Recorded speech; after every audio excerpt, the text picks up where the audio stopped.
Hey everyone, and welcome back to another Exos Heroes Hero Spotlight. Today we're going to be covering one of the 3 new heroes introduced with Season 2, Neomi. A quick overview. Of the 3 new Season 2 heroes, 2 of them are Chaos class, and Neomi is the sole defender. Neomi has a unique aesthetic and design compared to the traditional tanks in this game, which is nice to see, but that is in contrast with her very typical defender kit, which we'll be discussing in detail later. While not as strong as her bodyguard Dorka, Neomi certainly is nothing to scoff at, with a strong set of defensive utility that rivals the best. Neomi is a faded hero, nature element, she is defender class and has a magical attack type. Now let's go take a look at her skills. Neomi's basic attack deals between 433 and 519 magical damage. Her A1 Proof of Determination costs 2 mana, is single target and deals 375% damage to 1 enemy. Her A2 Millennial Light costs 3 mana and increases her own max health by 39% for 8 turns, and has a defense buff for 38% for 8 turns, along with a share health effect on all allies for 16 turns.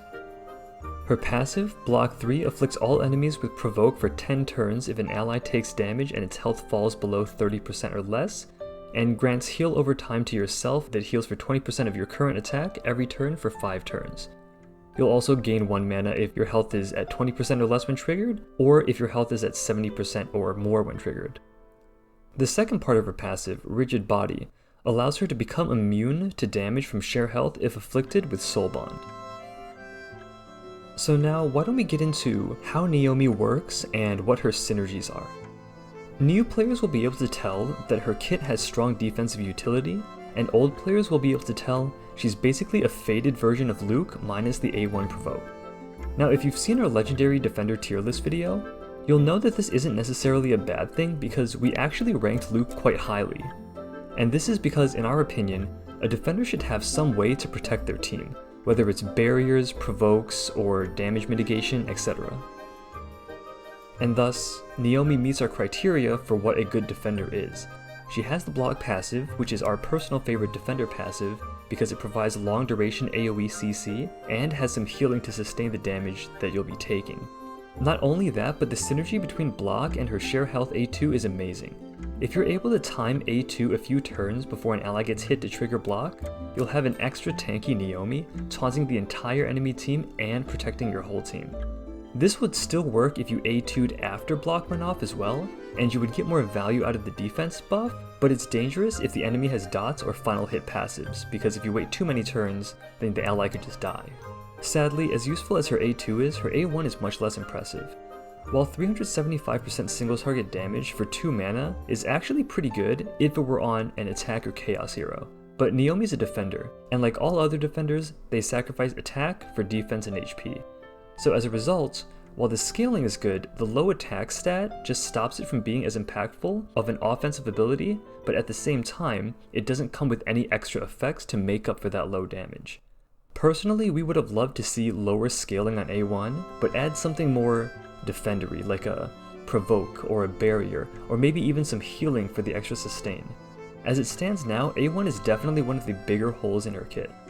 Now onto her passive, and this is always where it gets tricky.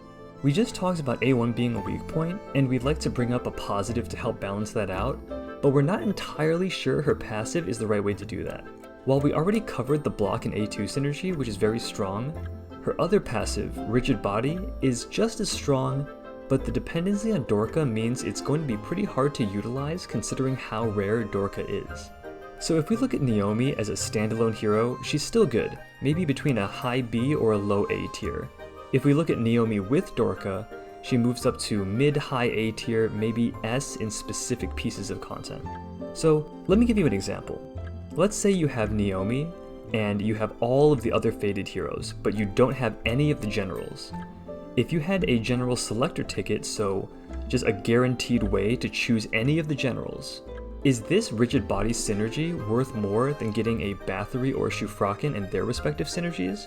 It's hard to say, and it really depends on your current roster, but our initial impression is no. If we think about when a defender would take the most damage from share health, it's probably if they had a full team and everybody got hit with a big AoE. And in these cases, in content like Holy Dragon Grounds or Avarice, maybe even mid-tier PvP, Rigid Body could actually be pretty useful. But if we look at Rigid Body compared to some of the more generally useful leader skill synergies like Walk or Self-Harm, it just doesn't hold up. We think that if you have Neomi, you should definitely go for Dorka as well, not just for the Rigid Body passive, but more because Dorka is just OP. Neomi herself, well, our closing thoughts are that she's a solid hero overall and one of the best pure defensive heroes in the game. She definitely has a spot on most teams in PvE content even without the Dorka synergy. If you have her already, you probably won't be wanting for another defender anytime soon since she gets the job done, so don't hesitate on investing and building her up if you have her. That does it for us today. If you have any thoughts on or experience with Neomi, please let us know why you like her in the comments, or maybe if you don't like her, let us know that as well. If you enjoyed this video, feel free to like and subscribe. We'll have more Exos Heroes content on the way, so be on the lookout for that.